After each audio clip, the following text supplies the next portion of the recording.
नमस्कार, मैं हूं आपके साथ मीनाक्षी रजत और आप देख रहे हैं पूछता है इंडिया। आज बात करेंगे पाकिस्तान की।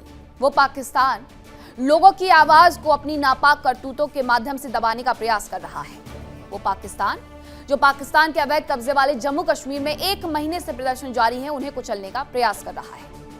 प्रदर्शनकारियों का नेतृत्व कर रही ज्वाइंट आवामी एक्शन कमेटी यानी JAAC ने पाकिस्तान सरकार को मांगे मानने के लिए 8 जुलाई तक का अल्टीमेटम दिया था, जो बीत चुका है। लेकिन अभी तक पाकिस्तान सरकार की ओर से मांगे माने जाने के कोई संकेत नहीं दिए गए, जिसके बाद अब ज्वाइंट आवामी एक्शन कमेटी आंदोलन और तेज कर सकती है। इन सब के बीच में पाकिस्तान सरकार ने आंदोलन को दबाने की तैयारी तेज कर दी। जानकारी यह है कि कोटली में प्रदर्शनकारियों पर रेंजर्स ने फायरिंग की, जिसमें 2 और प्रदर्शनकारियों की मौत हो गई है, जबकि कई लोग घायल हो गए हैं।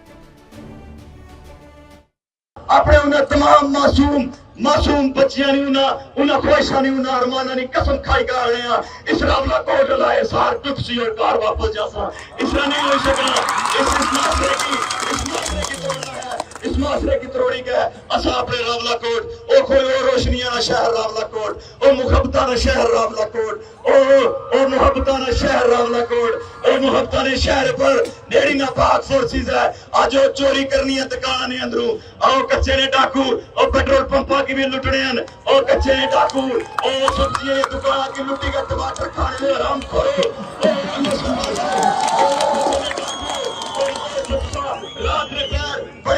बड़ी फायरिंग कर रहे हो तो भी क्या किसे सुनाई के ऑडियो के एफआई का आंकड़ा के इसकी पाकिस्तान बना सा तो सोना बाप भी नहीं बनाई सकना इसकी पाकिस्तान। अपने हकूक नीचे तो जहद करना है, अपने हकूक नीचे तो जहद करना है, अपने वसाइल नीचे तो जहद करना है। तो साफ है कि पाकिस्तान की शहबाज सरकार और आसिम मुनीर लोकतंत्र की दुहाई चाहे कितनी दे ले, लेकिन हकीकत यह है कि वो लोगों की जायज मांगों को फौज के बूटों तले कुचलने की कोई कोर कसर नहीं छोड़ रहे हैं। सवाल यह है कि क्या इसी दिन के लिए पाकिस्तान ने जम्मू कश्मीर के इस हिस्से पर अवैध रूप से कब्जा किया था? इसी पर करेंगे हम चर्चा की शुरुआत। हमारे साथ कुछ खास मेहमान भी होंगे, लेकिन उसके पहले कुछ सवाल हैं। सवाल यह है कि क्या पाकिस्तान की मंशा केवल POK के संसाधन लूटने की रही है, उसे जायज हक देने की नहीं? सवाल यह भी कि क्या आसिम मुनीर बलूचिस्तान में खाई मार की खीज POK में निकाल रहे हैं? क्या प्रधानमंत्री शहबाज शरीफ प्रदर्शनकारियों के सामने आने की हिम्मत नहीं जुटा पा रहे हैं? कौन कौन से मेहमान मेरे साथ जुड़ रहे हैं, आपका परिचय करवाती हूँ। मेरे साथ जुड़ रहे हैं रक्षा विशेषज्ञ कर्नल दिनेश नैन, डॉक्टर सज्जाद बुखारी पत्रकार पाकिस्तान से, सोहेल काजमी POK एक्टिविस्ट हैं। सबसे पहले सोहेल, आप ही बताइएगा POK के क्या है हाल? पहले तो गुड इवनिंग मैम, आपको भी और मेरे जितने को पैनलिस्ट हैं उतने भी। ये नई बात नहीं है जो वहां हो रहा है। देखिए, वो जो इलाका है जिसको ये आजाद जम्मू कश्मीर कहते हैं, मैं वहां गया हूं, मैंने वहां के लोगों से बहुत इंटरेक्शन की है और वक्तन बवक्तन हम बात करते रहते हैं। देखिए, वो एक सुप्रेशन की जिंदगी जीते हैं और डेवलपमेंट, प्रॉस्पेरिटी और जो बाकी चीजें हैं उनसे बहुत दूर है, जो नॉर्मल तरीके से हर खित्ते में किसी भी मुल्क के कोई भी खित्ता हो उसमें होनी चाहिए। लेकिन ये लोग महरूम हैं और ये किसी न किसी तरह अपनी डिमांड्स को लेके एजिटेट करने की कोशिश करते हैं। थोड़ा सा भी एजिटेट करते हैं तो वहाँ की जो ISI है या जो हुक्मरान रावलपिंडी से या इस्लामाबाद से वहाँ भेजे जाते हैं, चाहे वो डिस्ट्रिक्ट मैजिस्ट्रेट्स हैं, SP लेवल के लोग हैं, पुलिस है, ये सब लोग जो है इम्पोर्टेड वहाँ इम्पोर्ट किए जाते हैं इस्लामाबाद से और उनकी डायरेक्शन पे ये वहाँ एडमिनिस्ट्रेटिव स्किल्स को चलाते हैं। तो ये अपनी बात को जो है अच्छी तरह, इनकी डिमांड्स जो चार्टर ऑफ डिमांड्स होती है उन पे बात नहीं होती। वो डिमांड्स ऐसी नहीं है कि पहले ऐसी नहीं होती थी कि हमें अलग होना है या ये करना है। वो रोजमर्रा की बिजली, पानी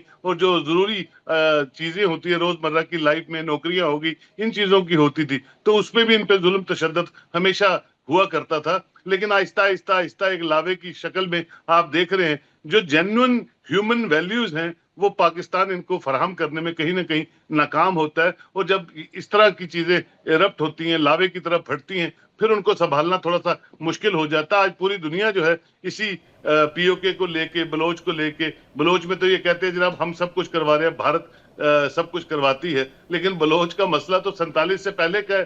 47 से पहले 47 जब ये टू नेशन थ्योरी पे मुल्क नहीं बना था। बलोच के लोग तो तब भी एजिटेट करते थे कि हमारी रिसोर्सेज हमारी हैं। आज वही जब पाकिस्तान बन गया तो उसके बाद वो बोलते थे कि हमारी रिसोर्सेज हमारी है, हमारी मंशा से हमारी परसेंटेज तय होगी। ये वो वहां के लोग बोलते हैं। वही पीओके के लोग बोलते हैं कि भैया हमारी जो पार्लियामेंट की सीटें हैं वो हमारी हैं, हमारे लोग पार्लियामेंट में बैठने चाहिए। लेकिन लाहौर से, मुल्तान से, पेशावर से और कहां से आप लोग नॉमिनेट करके भेज देते हो जो पीओके में जाके जो है वो अपना जो 5 साल का 6 साल का जो भी टेन्योर होता है वो वहां भुगतते हैं और पाकिस्तान इस्लामाबाद से वो तनख्वाह लेते हैं। तो अपने लोग अपने लोगों की रहनुमाई नहीं करेंगे, अपने लोग अपने लोगों को गवर्न नहीं करेंगे, अपने लोग अपनी सरकारों के आगे अपने मसाइल नहीं रखेंगे तो वो लोग क्या करेंगे? वो लोग सड़कों पे आएंगे, सही बात है कि अगर सरकारों के आगे अपने मसलात नहीं रखेंगे तो कहां रखेंगे? डॉक्टर सज्जाद बुखारी, पीओके में हाल कब सामान्य होने वाले हैं? ना बलूचिस्तान को कभी पाकिस्तान ने अपना समझा, ना ही पीओके को। बहुत शुक्रिया मीनाक्षी, आदाब अर्ज़ है। पाकिस्तान जिंदाबाद, पाकिस्तान पाइंदाबाद। मेरे भाई काज़मी साहब जो हैं वो इतने बाज़मीर आदमी हैं कि उनको जो है वो टमाटर और आटे की तहरीक नजर आ रही है। 1 लाख कश्मीरी जो मुख्तलिफ काले कवानीन के तहत जो है वो शहीद कर दिए गए, जहाँ आर्टिकल 370 और 35A को रिवोक कर दिया गया, उस पर ये खामोश होकर ये खुद को कश्मीरियों का जो है वकील यहाँ पे साबित करते हैं। 3 डिवीजन में सिर्फ एक मखसूस इलाका है जहाँ पर जो है ये लोग बैठे हुए हैं। मीरपुर के लोगों ने साफ जवाब दे दिया इनको, और तौकीर गिलानी की एहलिया तायरा ने जिस तरीके से आके इनको नंगा किया है, और क्योंकि तौकीर गिलानी JKLF के जो है बानी रुकन थे, उन्होंने आकर जो है ये सरदार अमान और कुछ कलपुत्रे जो इस वक्त सो कॉल्ड जो है वो टमाटर और आटे की तहरीक के पीछे जो है एक बगावत का परचम और बुलंद किए हुए हैं। तो मैं ये समझता हूँ कि इस तरह की गुफ्तगू जो है वो न सिर्फ कश्मीरियों के खून का सौदा है, बल्कि उनकी जिद्दोजहद आज़ादी और जो फ्रीडम स्ट्रगल है ये उसको काउंटर कर रहे हैं। और ये बात कर रहे हैं कि उनके 38 नुकात हैं, तो जेके उनकी जो फंडामेंटल बेसिक कॉन्स्टिट्यूशनल राइट्स हैं उसके लिए तो हमने अपना सीना खोल कर जो है उनको बुलाकर शौकत साहब के साथ हमने एक तवील नशिस्त के दौरान हमने उनके तमाम जो जायज़ मुतालबात थे उनको हमने मंजूर कर दिया। अब इन्होंने जो नारे लगाना शुरू कर दिए हैं और जो इन्होंने तहरीक का आगाज किया है, जो इनके नापाक करतूत हैं, और जो कश्मीर के अंदर जो शेख साहब का नारा था कि कश्मीर मंडी रावलपिंडी रावलपिंडी, उनको आपने शहीद कर दिया। अभी शुपैया में आपने जो एक नौजवान को शहीद किया, अभी 24 घंटे भी नहीं हुए।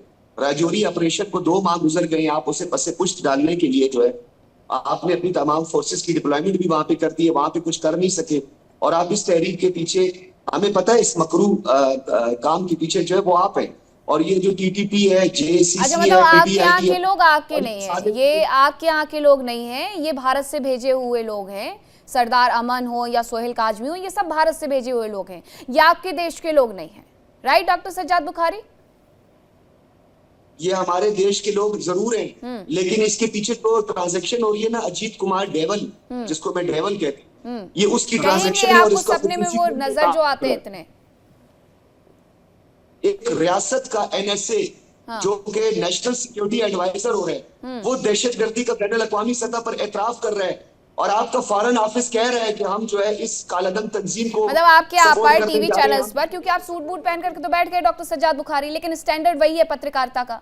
वहां पर इसी तरीके से खबरों को दिखाया जाता है कि किसी के दुख दर्द को आप उसे वहां का रॉ का एजेंट बता दीजिए, भारत की तरफ से रची गई खुफिया साजिश बता दीजिए, सच मत बताइएगा। क्योंकि अगर लोग सच जान गए तो आज यहाँ पर प्रदर्शन हो रहा है, कल इस्लामाबाद में कर्नल दिनेश नैन प्रदर्शन शुरू हो जाएंगे। देखिए मीनाक्षी, ये कहना कि आटे दाल के चक्कर में ये सब हो रहा है गलत हो जाए। इनकी नदियों के ऊपर डैम बनाया, आप सारी बिजली लाहौर ले गए, वहां से 4 गुना बिजली का रेट बढ़ा के वापस इनको दे रहे हैं। जो हमारे यहाँ किशन गंगा नदी है, पाकिस्तान के मुजफ्फराबाद के पास जाते ही उसको ये नीलम बोलते हैं। उस नीलम नदी का पानी जो POKJ है, यानी ये इनको जिसको आजाद कश्मीर कहते हैं, वो पानी तो मुजफ्फराबाद से नीचे साउथ की तरफ, दक्षिण की तरफ जो है इलाका है उसके लिए था। उसमें नहर बना के पूरा का पूरा पानी पंजाब में लेके चले, कोई पानी नहीं, वहां पे फसलें बेकार होनी शुरू हो गई। उसके बाद में इन लोगों ने 38 मांगे रखी थी कि भाई आप हमारी ये 38 मांगों पे गौर करें, जिनमें से एक थी कि जो 12 सीटें मुजाहिरों के लिए यहाँ पे रिजर्व हैं उन सीटों के ऊपर जो लोग पीओजेके के हैं, पीओजेके से ही वो लोगों की सीटें के ऊपर लोग जो है अपना हक ठोकेंगे। इन लोगों ने क्या किया कि जो कठपुतली बना रखे हैं, कुछ लोग जो यहाँ से मुजाहिर गए हैं, जो रावलपिंडी और इस्लामाबाद के अंदर 5 स्टार में रहते हैं, उन लोगों को चुन चुन करके वो 12 सीटों के अंदर ये नॉमिनेट कर देते हैं और 12 सीटें जो हैं वो भर दी जाती। अब पीओजेके का उसमें कोई नुमाइंदा नहीं, कुछ नहीं। एक चीफ मिनिस्टर होता है वहां का, प्राइम मिनिस्टर, उसको प्राइम मिनिस्टर को भी ये कठपुतली के तौर पे नॉमिनेट करके वहां पे भेजते हैं। इनके खुद के देश में तो देखो लोकतंत्र है नहीं। इमरान खान जेल में पड़ा है और बाहर जिन लोगों के पास में मुश्किल से 50 सीटें भी नहीं थी, शहबाज शरीफ से लेके सब लोग, वो आराम से पूरी दुनिया घूम रहे हैं प्राइम मिनिस्टर बन के। लिहाजा बहरहाल ये चीज सिर्फ यहीं तक सीमित नहीं है। इन लोगों ने इन लोगों को ही हथियार दिए, जो कि अभी ये लोग सभाओं में बोल रहे हैं, खुद हमारे लोग हैं, वो पाकिस्तान के नहीं है मीनाक्षी, पाकिस्तान के नहीं है, वो भारत के लोग हैं। इस इलाके पे कब्जा है पाकिस्तान का जो छुटना है, और वो हमारे भाई हैं। तभी तो वो कह रहे हैं कि उन्होंने गुहार लगाई तो आपको सज्जाद प्लीज मेरे को लेट मी कंप्लीट, आप जवाब देना, मेरा कोई बात नहीं, मैं आपका जवाब दे दूंगा। पुंछ से लेके, रजौरी से लेके, मनकोट से लेके, आप लगा ले बिम्बर गली से लेकर के, नौशहरा से लेके, इनकी नीलम घाटी से लेके नीचे तक के लोगों के साथ उन्होंने गुहार लगाई है। हमारे पास आटा नहीं, हमारे पास दवाइयां नहीं है, हमारे ऊपर जो है वो इकोनॉमिकल स्ट्रेन डाल दिए गए हैं, हमें जो है हमारे साथ बुरा बर्ताव किया जा रहा है, हम लोग यहाँ रहना नहीं चाहते। आप प्लीज हमें रोकना मत अगर हम एलओसी क्रॉस करते हैं। काफी बड़ी मात्रा में लोग एलओसी पे खड़े हैं एलओसी के ऊपर, और वो चाहते हैं कि ऐसा हो। इन लोगों ने अभी 48 घंटे का देखो मीनाक्षी, इनको अल्टीमेटम दिया है। हकीकत तो ये है 9 जुलाई को इन्होंने अपना पूरी सभा करनी है, और उसके एवज में इन लोगों ने किस किस को गुहार लगाई? ओआईसी को गुहार लगाई कि आप अपने नुमाइंदे भेजे 9 तारीख को। इन्होंने यूएन से गुहार लगाई कि अपने नुमाइंदे भेजे 9 तारीख को। इन्होंने जो United nation human rights commission है उसको गुहार लगाई। इसके अलावा इन्होंने कहा कि हमारी जो कम्युनिकेशन काट रखा है, नेट वगैरह सब कुछ को बहाल किया जाए। और इस सब के बाद में इन लोगों ने भारत से गुहार लगाई, हमारे को मदद करो। मेरा मानना ये है, हमारी परंपरा रही है, हमारी ट्रेडिशंस रही है ये, कि जब भी किसी गरीब को, चाहे वो बांग्लादेश में दबाया गया था या हमारे खुद के लोगों को पीओजेके में दबाया जा रहा है, उस जगह पे हमारे को अब भारत को स्टैंड लेना चाहिए। अलग अलग इन जगहों के ऊपर रिहैबिलिटेशन कैंप खोले जाएं, प्रॉपर सिक्योरिटी वहां पे रखी जाए, वहां पे पूरा आटा, गेहूं, चावल, पूरी खाने पीने के सामान प्लस दवाइयों का हर तरह का भंडार वहां हो, जहां पे हमारे भाई आए और लेके चले जाए। उनको वहां पे अगर नहीं मिल रहा है तो ये आटा चिल्लाते रहेंगे सर, लेकिन वहां के लोगों के जो रियल अधिकार हैं वो उन्हें नहीं देखने वाले हैं। देखिए इंडिया डेली 24/7 अब आपकी स्मार्ट टीवी पर। इंडिया डेली मौजूद है सभी डिजिटल प्लेटफॉर्म पर लाइव और लगातार। इंडिया डेली 24/7 हर दिन राष्ट्र को समर्पित।